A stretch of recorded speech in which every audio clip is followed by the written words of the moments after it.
அன்பர்களே, இந்த பதிவில் நாம் பஞ்சாங்கம் என்றால் என்ன, வாக்கியம், திருக்கணித, பஞ்சாங்க வேறுபாடு என்ன என்பது பற்றி பார்ப்போம்.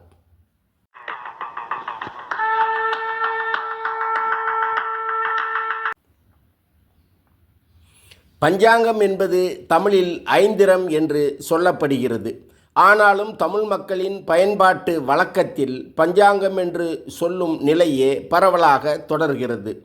வாரம், திதி, நட்சத்திரம், யோகம், கர்ணம் ஆகிய 5 அங்கங்களை பற்றி விளக்கி கூறுவதால் அதனை 5 அங்கம் என்று குறிப்பிடும் விதமாக பஞ்ச அங்கம், பஞ்சாங்கம் என்று சொல்லப்படுகிறது. பொதுவாக நல்ல நேரம், கெட்ட நேரம் போன்றவற்றை தெரிந்து நடப்பதன் மூலம் எடுத்த செயலில் தடையின்றி வெற்றி காணலாம்.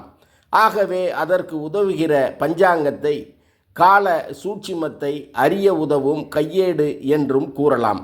பஞ்சாங்கத்தின் மூலம் திருமண முகூர்த்த நேரம், திருமண பொருத்தம், திருக்கோயில்களின் திருவிழாக்கள் போன்றவற்றை அறிந்து கொள்வதோடு ஆருடம் போன்றவற்றையும் பார்த்து கொள்ள முடிகிறது.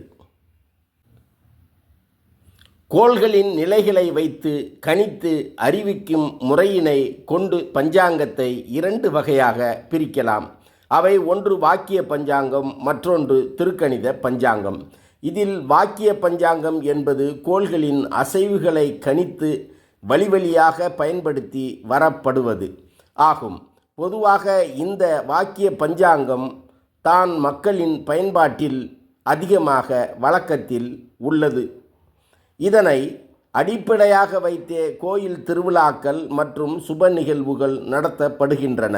பல்வேறு வாக்கிய பஞ்சாங்கங்கள் மக்களின் பயன்பாட்டில் உள்ளது.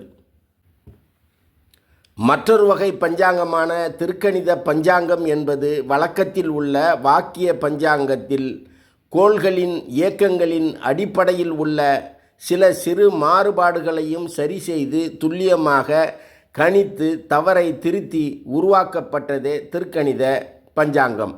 திருத்தி கணிதம் செய்யப்பட்ட பஞ்சாங்கம் எனும் பொருளில் திருக்கணித பஞ்சாங்கம் என்று அழைக்கப்படுகிறது. இது தற்போதைய கால சூழலில் ஜோதிட கணித வல்லுநர்களால் பயன்படுத்தப்படும் பஞ்சாங்கமாக உள்ளது.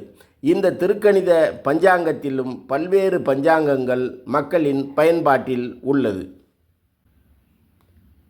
நமது சமூகத்தில் நடைபெறும் குரு பெயர்ச்சி, சனி பெயர்ச்சி, ராகுகேது பெயர்ச்சி போன்ற நிகழ்வுகள் இருவேறு நாட்களில், அதாவது வெவ்வேறு தேதிகளில் 2 பிரிவுகளாக பிரிந்து கொண்டாடப்படுவதற்கு வாக்கியம், திருக்கணிதம் என இருவேறு பஞ்சாங்கங்களின் அடிப்படையில் அதனை பின்பற்றுவோரின் நடைமுறையே காரணமாக உள்ளது.